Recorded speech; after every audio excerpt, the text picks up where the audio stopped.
Hello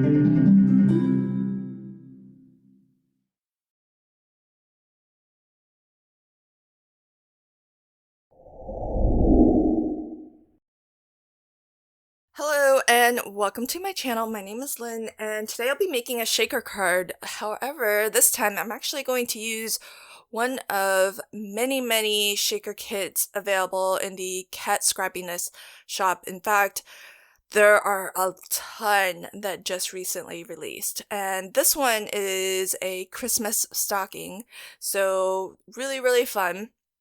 And if you've ever seen me make a shaker card on my channel before, you know that I prefer to actually close off my shaker on with a second piece of acetate, and that way I have a complete separate little shaker element that for me is just a lot easier to position onto my card base. Now, the shaker frame is really intricate, lovely, and I believe it's cut out of some kind of wood or compressed wood. It's fairly thick, and it is finished on one side. So if you didn't want to paint it or do anything to it, you could totally use it as is. What I'm doing is painting just a little bit of gesso over this so that gesso is just a nice primer. So if you plan to put additional media on it, it gives you a nice base to work from. Sometimes if you're painting onto surfaces that aren't inherently designed to take other media like acrylic paints and whatnot, gesso is a nice kind of primer so that that surface is ready to accept acrylics or other media. So I'm just playing around a little bit here. I don't know exactly where I'm headed with this, but I thought I would use a little bit of my Aquaflow since I do have some gesso left over. And I just squeezed out a couple of shades of red. The first one seemed a little bit too dark, and so I added a super bright pink one. Then I decided to add a little bit of glitter for some fun texture as well, and then I just continued to paint. Now I'm trying to avoid painting into the snowflakes, so I'm just trying to kind of get this lovely pink paint just where the stocking is, where the fabric would be.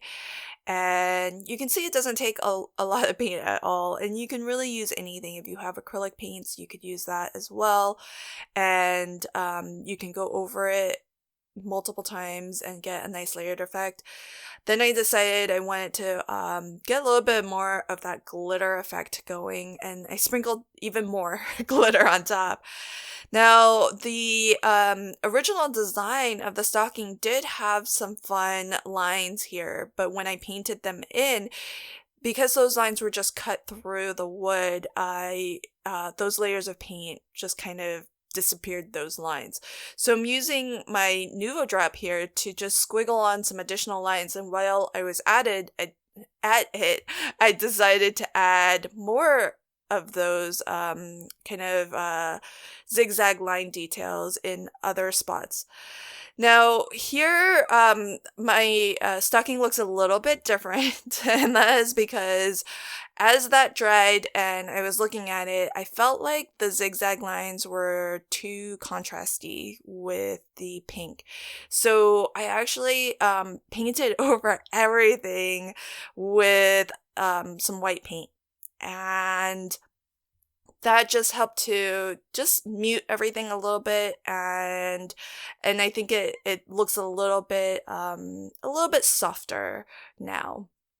So I've applied one layer of acetate to the back of my stocking, and this piece here is your shaker well, and it's already pre-cut for you in the exact shape that you need, and it has a 3mm thickness, so fairly dimensional. And what I mentioned during my unboxing was that one thing that you could do was add some foam of your own to create separate shaker wells so that these top portions of your stocking could each be their own shaker well that you can put in a different color or different type of shaker bit. And that just makes it look a little bit different, a little bit interesting, and maybe even a little bit magical, because people may not understand how is it possible that you're able to do that. And so, I do want to mention that I use double-sided adhesive. If you read the instructions on the back of the shaker kit, which I have off to the left there, they do recommend using liquid adhesive, and that's because the acetate and the shaker well, the foam, doesn't actually have acetate or any adhesive of any kind on there. Just to save some video time, I applied my own double-sided adhesive tape to the edges of my acetate, as well as to the provided foam shaker well that comes in the kit. So these little areas that I created, the two shaker wells at the top there, they're rather small. So my confetti bits are a little bit too small for that. So that's where these little glass beads are perfect. They're called pearl glass dots, and they're kind of like micro beads. Really, really great. And they make a nice noise too. So if you like a shaker card that's also a noisemaker, this is perfect for you. And here I'm applying that second layer of acetate. So now this is completely, everything is nice and safe. The beauty of using a kit like this is that because the shaker well that's made out of foam is all one piece, you can be sure that it's those shaker bits are just, they're not going to go anywhere. And I should have actually done this first before I put together the entire shaker bits and everything, but I wanted to try out this deco topping, and it's called First Snow. And you just apply a little bit of glue, and then you pour your deco toppings on top and let that dry, and then you can shake off any excess that didn't stick to your project. And I'll show you a close-up of how that looks in a moment. Now, to finish off my card, I don't think we need much else, because you can see this is a USA 2 size card, and the shaker well it's a really nice size. It's pretty substantial compared to the card base. So, but I don't want absolutely nothing in the back. And so when that's the case, embossing folders are kind of my answer, where you can get some texture and pattern and interest instead of just, plain white.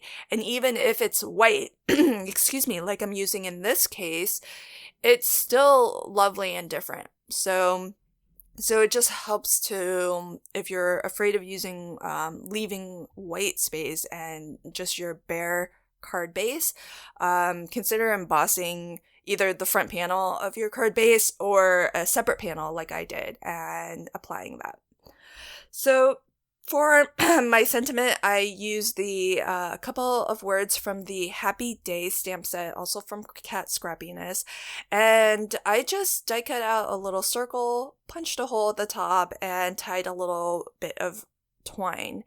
And you can see all of that lovely texture that the deco topping adds. I even added a bead of glue along the insides and the top of my shaker window, just to have a little bit of that frosty snow effect, like you're looking through a window.